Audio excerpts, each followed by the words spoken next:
टूनी चिड़िया जंगल की सबसे खूबसूरत चिड़िया थी। वो दिखने में काफी ही ज्यादा सुंदर और काफी ही ज्यादा मासूम थी, इसलिए जंगल के सारे पक्षी टूनी चिड़िया की खूबसूरती से जलते थे।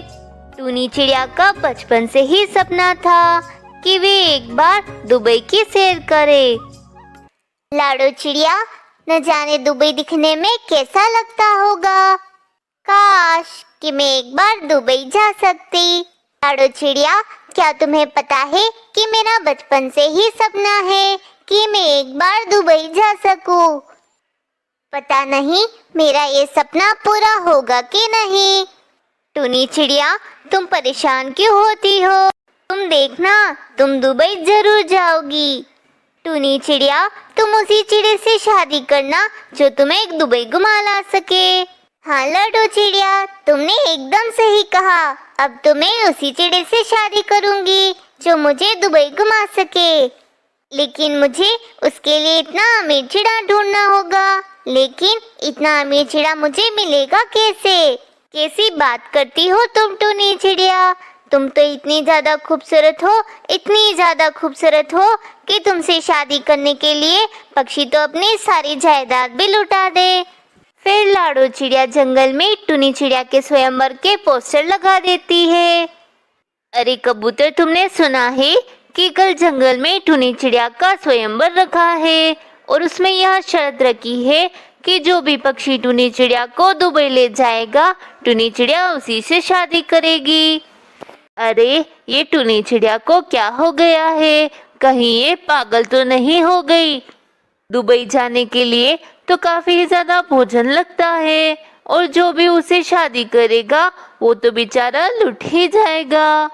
और मुझे तो नहीं लगता कि यहाँ जंगल में किसी भी पक्षी को पागल कुत्ते ने काटा होगा जो उससे शादी करने के लिए टूनी चिड़िया को दुबई ले जाएगा। अगले दिन टूनी चिड़िया के स्वयंवर में शहर के जंगल का रहने वाला टुनु चिड़ा आता है। टुनु चिड़ा जंगल का बहुत ही अमीर और बहुत ही समझदार चिड़ा था। टुनु चिड़े को तो टूनी चिड़िया से पहली नजर में ही प्यार हो गया था। अरे टूनी चिड़िया, जैसा मैंने सुना था तुम तो उससे भी ज्यादा खूबसूरत हो। टूनी चिड़िया, मैं तुमसे शादी करना चाहता हूँ और हाँ, मैं तुम्हारा दुबई क्या हर सपना पूरा करूँगा। बस तुम मुझसे जल्दी शादी के लिए हाँ कर दो। अच्छा तो ठीक है टुनु चिड़े, मैं तुमसे शादी करने के लिए तैयार हूँ। बस फिर क्या था, अगले ही दिन टूनी चिड़िया की शादी टुनु चिड़े से हो जाती है। टुनु जी, अब तो हमारी शादी भी हो गई है। अब बताओ कि हम दुबई कब चल रहे हैं?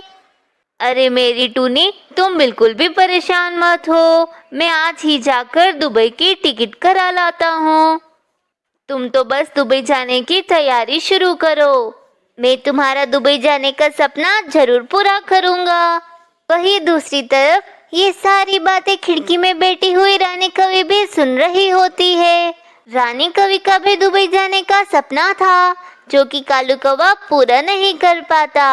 अरे वाह, इस चिड़िया की किस्मत तो कितनी अच्छी है जो उसे इतना अमीर चिड़ा मिला जो उसका सपना पूरा करने के लिए उसे दुबई ले जा रहा है। और दूसरी तरफ मेरा पति कालू कौवा है जो मुझे दूसरे जंगल को भी नहीं ले जाता। काश कि मेरी शादी किसी अमीर कौवे से हो जाती तो आज मैं भी टूनी चिड़िया के जैसे बाहर देश को जाती। ये कालू जी तो मुझे ले जाएंगे ही नहीं, क्यों ना मैं टूनी चिड़िया के साथ छुपकर प्लेन में बैठ जाऊं। उसके बाद तो मैं दुबई की खूब मजे से सैर करूंगी। अगले ही दिन चिड़िया और टुनु चिड़ा एयरपोर्ट पर आते हैं और रानी कवि भी उनका पीछा करते करते एयरपोर्ट पर आ जाती है। टूनी चिड़िया, हमारे प्लेन का टाइम हो गया है, चलो चलो अब प्लेन में बैठ जाओ। फिर टूनी चिड़िया और टुनु चिड़ा एरोप्लेन में बैठ जाते हैं और रानी कवि भी चुपके से एरोप्लेन में कहीं बैठ जाती है। थोड़ी ही देर में एरोप्लेन दुबई जाने के लिए निकल जाता है। फिर देखते ही देखते एरोप्लेन दुबई में आ जाता है। टुनी चिड़िया और टुन्नू चिड़िया एरोप्लेन से बाहर आते हैं। अरे वाह, मुझे तो यकीन ही नहीं हो रहा कि आज मैं दुबई आ गई हूँ। टुन्नू चिड़े, आपने मेरा ये दुबई आने का सपना पूरा कर दिया। देखो तो ये दुबई कितना बड़ा और कितना सुंदर है। टुन्नू चिड़े, चलो अब मेरा एक फोटो ले लो, मुझे अभी अपने इंस्टाग्राम पर भी डालना है। वहीं दूसरी तरफ रानी कवि भी दुबई को देखकर बहुत ही खुश हो जाती है। अरे वाह, आज तो मेरा सपना भी पूरा हो गया। ये दुबई कितना खूबसूरत है। कालू जी तो मुझे कभी सपने में भी यहाँ नहीं लाते। अच्छा हुआ मैं छुपकर टुनी चिड़िया के साथ दुबई आ गई। चलो अब मैं आराम से दुबई घूम लेती हूँ। तभी ही टुन्नू चिड़े को पक्षीपुर जंगल से फोन आता है कि उसके पिताजी की तबीयत थोड़ी खराब हो गई है। अरे टुनी चिड़िया, हमें अब फौरन ही अपने घर को जाना होगा, मेरे पिताजी की तबीयत ठीक नहीं है। फिर टुनी चिड़िया और टुन्नू चिड़िया एरोप्लेन में बैठकर वापस चले जाते हैं और रानी कवि तो दुबई में ही रह जाती है। अरे ये क्या, टुनी चिड़िया और टुन्नू चिड़िया तो मुझे छोड़कर चले गए हैं। अब मेरे पास तो इतने पैसे नहीं कि मैं अब एरोप्लेन में बैठकर अपने जंगल जा सकूं। फिर रानी कवि हमेशा हमेशा के लिए दुबई ही रह जाती है।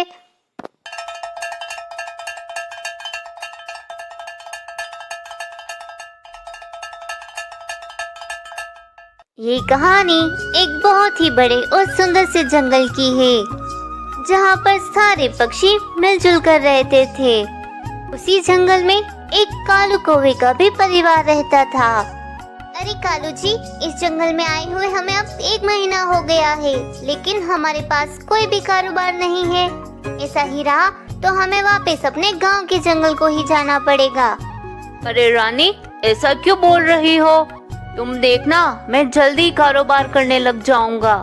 हाँ, कहना तो बहुत आसान है, लेकिन उसके लिए मेहनत भी बहुत जरूरी है, जो कि आपसे होती नहीं। बस अब मैंने सोच लिया है रानी, कल से मैं अपना नया कारोबार करूंगा। पर कालू जी, आप करेंगे क्या? रानी, तुम कल खुद अपनी आंखों से देख लेना। बस अगले दिन कालू कौवा अपनी एक कॉटन कैंडी की टैक्सी खरीद लेता है। अरे रानी, थोड़ा जल्दी करो, तुम्हारी वजह से मुझे लेट हो जाएगा। अरे बाबा, आ गई, भोजन बनकर तैयार है। फिर कालू कौवा जल्दी से अपना भोजन खा लेता है। अरे कालू जी, कम से कम भोजन तो ठंडा होने देते, इतनी भी क्या जल्दी है आपको?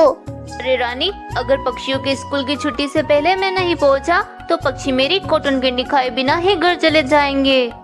ऐसा कहकर कालू कौवा अपने कॉटन कैंडी की टैक्सी लेकर पक्षियों के स्कूल के बाहर चला जाता है। इसी तरह कालू कौवा जंगल जंगल जाकर कॉटन कैंडी बेचता था। कालू अंकल, आज आपको आने में इतनी देर क्यों हो गई? हम कब से आपका स्कूल के बाहर इंतजार कर रहे थे। कल से रोज आप जल्दी आया करिएगा। अरे बच्चों, मुझे माफ करना, कल से मैं हमेशा टाइम पर आ जाया करूँगा। ठीक है अंकल, अब हमें आपकी कॉटन कैंडी तो खिलाओ। हाँ बच्चों, जरूर, ये लो आपकी रंग बिरंगी कॉटन कैंडी।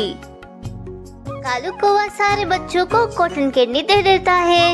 इस तरह कालू कौवा बहुत ही ईमानदारी से अपना कारोबार कर रहा था। उसी जंगल में एक जालिम चील भी रहती थी, जो हमेशा भोले भाले पक्षियों का शिकार करती रहती थी। मामा मामा, मुझे कॉटन कैंडी खानी है, कॉटन कैंडी खानी है मुझे आज। आप मुझे कॉटन कैंडी दिलाइए ना। नन्हे पक्षी, ये कॉटन कैंडी क्या होता है?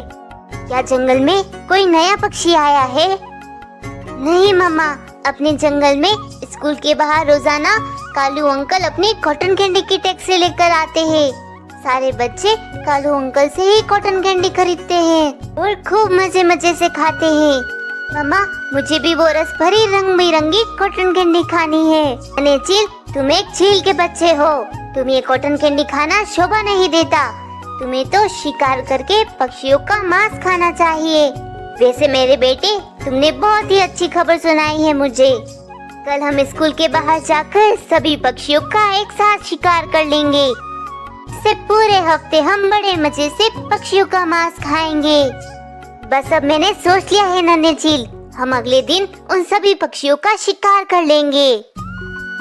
बस फिर अगले दिन सारे पक्षी स्कूल के बाहर कालू कौवे के कॉटन कैंडी का इंतजार कर रहे थे। अरे ये क्या, घड़ी में तो 1 बज गई है, टुनटुनी के स्कूल की छुट्टी भी हो गई होगी। चलो जल्दी से जाकर टुनटुनी को लेकर आती हूँ। वहीं दूसरी तरफ जालिम चिल और उसका नन्हा बेटा शिकार करने के लिए उड़ते हैं। थोड़ी ही देर में कालू कौवा स्कूल के बाहर पहुंच जाता है और वहाँ पक्षियों को कॉटन कैंडी दे ही रहा होता है कि वहाँ पर नन्हा चिल और जालिम चिल आ जाती है। अरे ये क्या, ये जालिम चील तो पक्षियों के पास ही आकर खड़ी हो गई है और मेरी टुनटुनी भी तो वहीं पर है। ये जालिम चील पक्षियों पर हमला करे इससे पहले मुझे कुछ करना ही होगा। अरे क्या बात है, इतने सारे पक्षी एक साथ, कई सालों बाद आज मुझे एक साथ पक्षियों का शिकार करने को मिलेगा। आज तो बहुत ही मजा आएगा। जालिम चिल, तुम मेरे होते हुए इन पक्षियों का शिकार नहीं कर सकती। अच्छा ऐसी बात है तो चलो ठीक है, सबसे पहले मैं तुम्हारा ही शिकार करूंगी। ऐसा कहते हुए जालिम चिल कौवे पर हमला ही करने वाली होती है कि अचानक एक बड़ा सा जाल उन पर गिरता है। अरे बाप रे, ये क्या हो गया? मामा हम जाल में कैसे कैद हो गए? लगता है हम पर किसी ने हमला कर दिया है। ये चिड़िया, तेरी इतनी हिम्मत, तूने मुझे जाल में कैद कर लिया। बाहर निकालो मुझे, बाहर निकालो, बाहर निकाल वरना तेरी खैर नहीं। जालिम चील, तुम हमारे पक्षियों का मांस खाना चाहती थी ना? अब तुम्हारी यही सजा है कि तुम और तुम्हारा बेटा इस जाल में ही कैद होकर भूखे मर जाओ। इस तरह टूनी चिड़िया ने बहुत ही बहादुरी से सारे पक्षियों की जान बचा ली होती है। दोस्तों, अगर आपको मेरी वीडियो पसंद आई हो तो वीडियो को लाइक और चैनल को सब्सक्राइब करना मत भूलना।